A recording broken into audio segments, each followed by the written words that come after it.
I must say, since I'm bored out of my, I took like already like 3 naps. I want to say this, okay? Let me say this. As I sit here and I think, you know, it really felt like I give birth, like, it really feels like I gave birth 8 months ago or something, but I really didn't. I gave birth about 3 months ago. Like, my baby is really 3 months old. And I feel like I have been living too fast.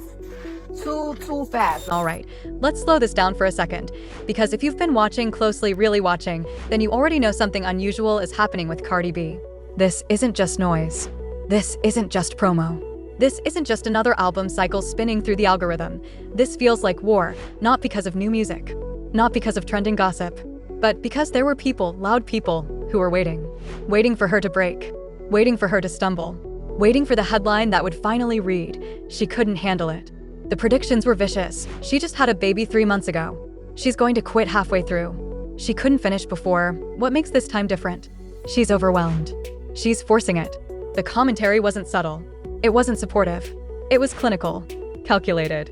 Like a group of spectators watching a tightrope walker, whispering bets on when she would fall, and make no mistake, the internet wasn't observing. It was hunting every rehearsal clip, every airport sighting, every behind-the-scenes breath. They tracked her movements like predators circling, convinced exhaustion would eventually claim her.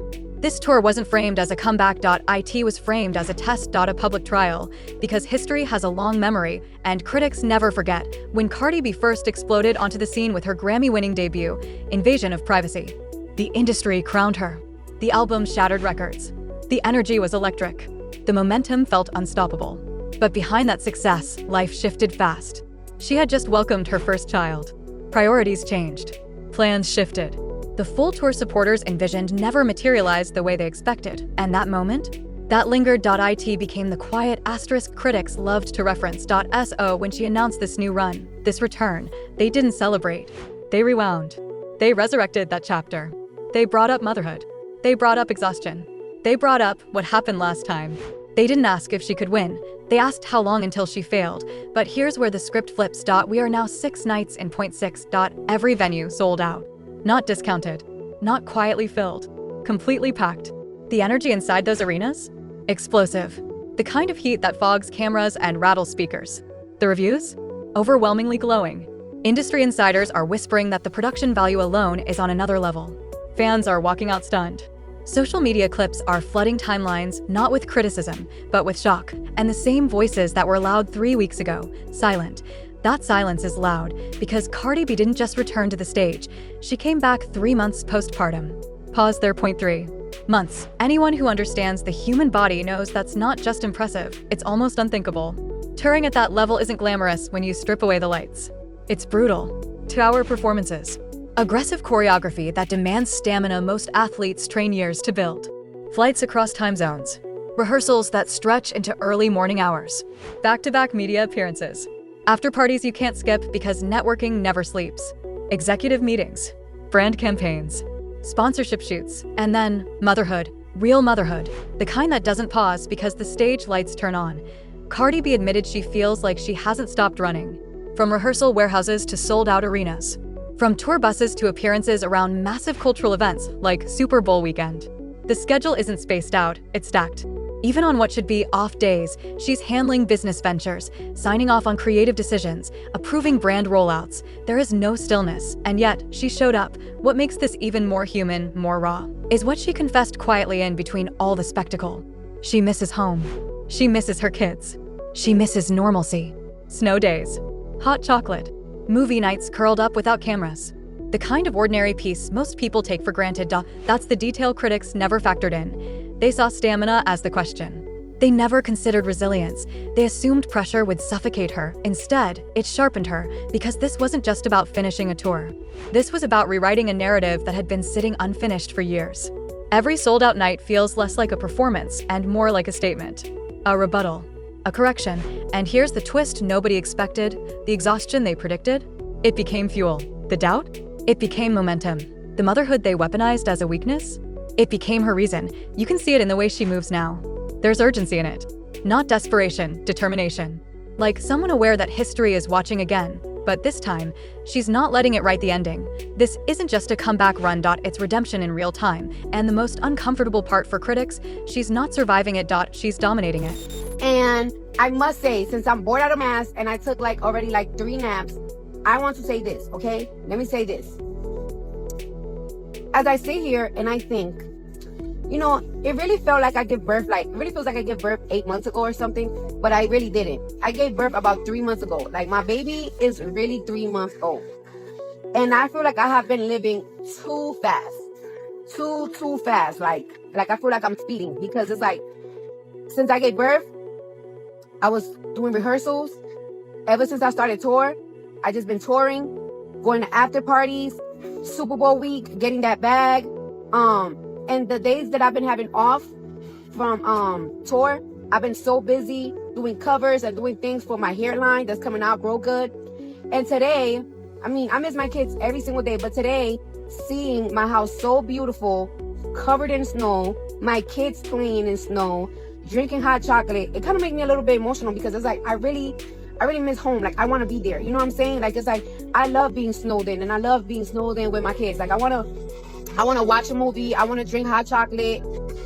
And, I miss my home. I miss my bed. I miss my personal life. I don't really have a personal life right now because like I said, I'm on tour and I'm just doing so much. But I just want to say that all of this is worth it because, like I said, I'm securing and locking down a future for not only myself when I'm 80 years old. I'm also securing a future for my kids. Because, right now, yeah, my kids are hella expensive, but they're only going to get more expensive. You know what I'm saying? When my kids turn 18 years old, I don't want them needing nothing. I don't want them needing nothing. I want to provide my kids with a crib, with a car, whatever they choose to do. I want to fund it. If they want to open a business, I want to fund it. I want to fund my kids as long as they're going in the right path. I want to fund my kids' future and the future to come. So all of this that I'm doing is worth it.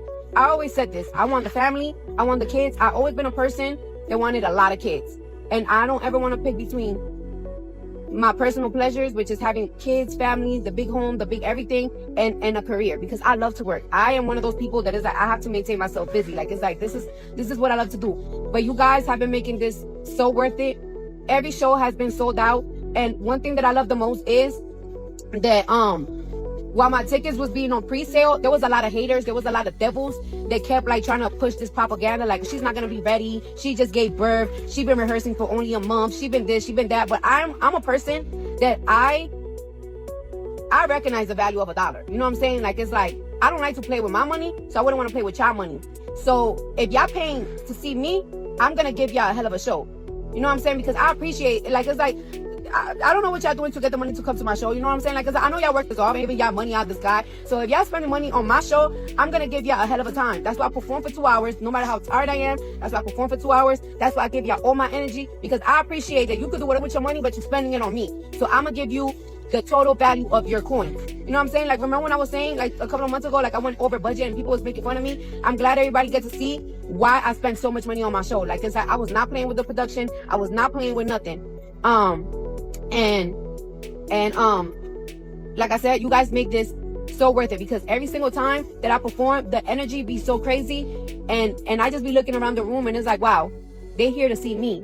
These are my people. These are my thing. Sometimes I get nervous and I just be telling myself in my mind, Cardi, why are you nervous? These are your people. This is your clan. This is your nation. You guys are part of my nation. So I really want to thank you guys for coming out, for showing me so much love, because I'm personally homesick.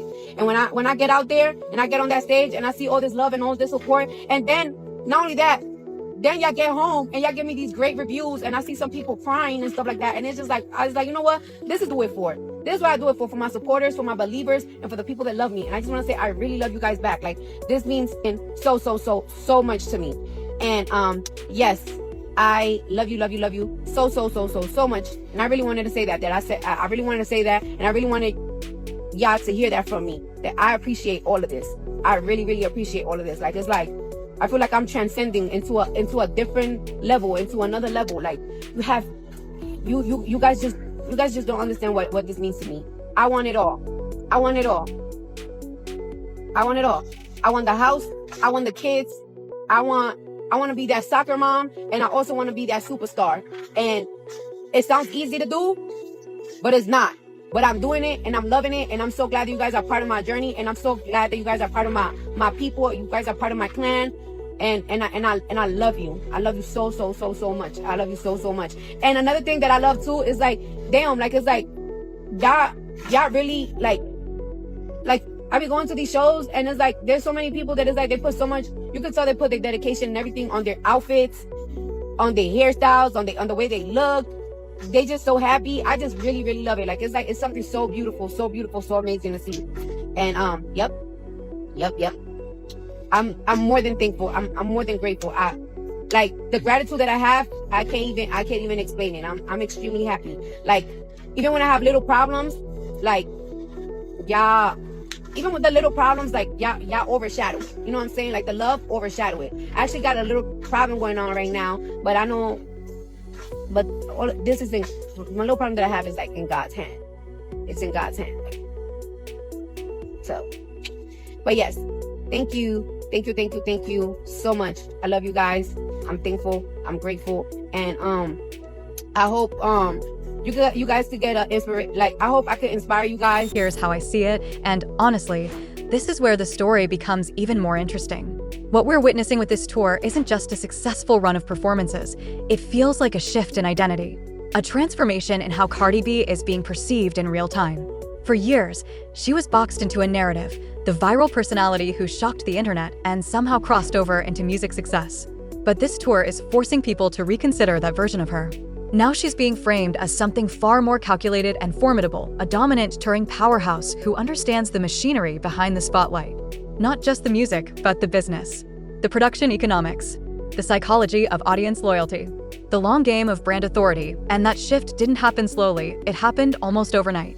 By delivering consistent sold-out nights right at the beginning of the run, she wiped away the hesitation critics had been holding onto. That fragile wait-and-see energy disappeared almost instantly. In touring cycles, momentum is everything. Once doubt creeps in, it spreads fast, but Cardi B captured that momentum before negativity could even take root. The first shows didn't just succeed, they overwhelmed expectations. And once that wave started building, it became almost impossible to stop. What makes this even more fascinating is that her honesty about emotional exhaustion and homesickness may actually be strengthening her image rather than weakening it. On paper, vulnerability sounds risky for a performer trying to prove endurance. But in reality, it has done the opposite. In an era where social media is filled with polished illusions and curated perfection, Cardi B choosing to reveal the strain behind the glamour feels disarmingly real. Instead of looking fragile, she looks human, and that humanity creates something far more powerful than image control ever could. Because vulnerability builds connection, and connection builds loyalty. When fans hear her talk about missing home, missing her kids, missing the quiet moments away from the spotlight, it doesn't make the performances seem smaller, it makes them feel bigger. Every show becomes evidence of sacrifice. Every appearance becomes proof of commitment. People don't just watch her perform, they feel like they understand what it costs her to stand on that stage night after night. That emotional transparency transforms casual listeners into invested supporters. And that investment translates into real-world impact. Ticket sales that vanish within minutes, merchandise lines wrapping around arenas, streaming numbers climbing after every performance. More importantly, it creates long-term support that lasts beyond a single tour cycle. Fans begin to feel like participants in the journey instead of distant spectators.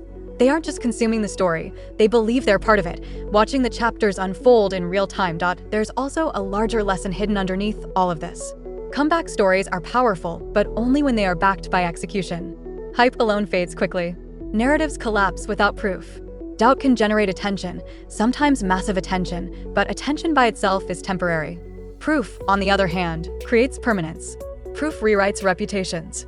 Proof reshapes legacies. And that's exactly what this moment feels like for Cardi B. What makes her response especially striking is that she never directly fought the criticism. There were no dramatic interviews declaring victory. No public feuds aimed at silencing doubters. No long speeches defending her capability. Instead, she answered in the simplest and most effective way possible. She delivered, night after night, stage after stage. Sold out arena after sold out arena, and in this situation, delivery spoke louder than speculation ever could. The noise didn't disappear because it was argued down, it disappeared because it was outperformed. Now the real question becomes bigger than this single tour. Are we witnessing a temporary win or a permanent shift? Has this run changed how Cardi B will be viewed from this point forward? Has the narrative finally moved from uncertainty to authority? Because if the momentum continues the way it has so far, this might be remembered as the moment everything recalibrated, the point where perception finally caught up with reality. All right, you guys, that's everything for today. Now I want to hear from you. Do you think this tour has permanently reshaped the story around Cardi B, or do you think the industry will eventually fall back into old narratives? Let me know your thoughts down in the comments. I read more of them than you probably think, and if you enjoyed this breakdown, make sure you like the video, subscribe to the channel, and turn on notifications so you don't miss what's coming next. We're dropping consistent heat over here, and the next story might be even bigger than this one, because around here, we follow the moments that change the narrative, not just the headlines that chase them. And remember this, doubt can be loud. Speculation can be relentless, but results echo longer than anything else. I'll see you in the next one.